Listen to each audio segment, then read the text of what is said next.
Zaseda radnički savjet fabrike. Tema loše poslovanje u prethodnom periodu. Predsedavajući.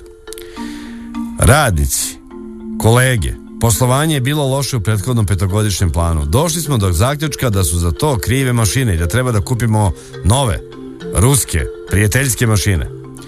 Mile se javlja za reč. Predsjedavajući kaže, kaži Mile, znate šta, kad je moja baba pre rata držala da izvinete kupleraj, kaže predsjedavajući, ma Mile bre, mani na svoje babe i ti gluposti, ovo je ozbiljan sastanak.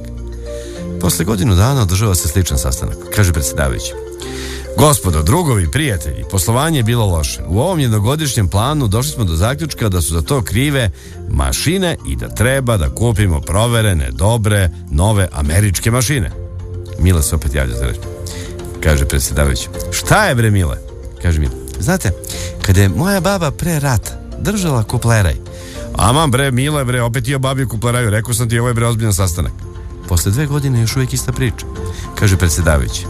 Gospodo, prijatelji, drugarice, gospođe, drugovi i ostali, poslovanje je bilo loše i došli smo do zaključka da su za to definitivno krive mašine i da treba da se okrenemo najbližem i najjačem tržištu u Evropi i da kupimo nove nemačke mašine. Mile se opet javlja za reč. Kaži bre Mile, ajde ćeš ti opet o babi u kupleraju, ajde više da čujemo šta je baba radila tvoja pre rata. Kaže Mile, kad je moja baba pre rata držala kupleraj, a posao je išao slabo, ona nije mijenjala krevete, nego da izvinete te ženske.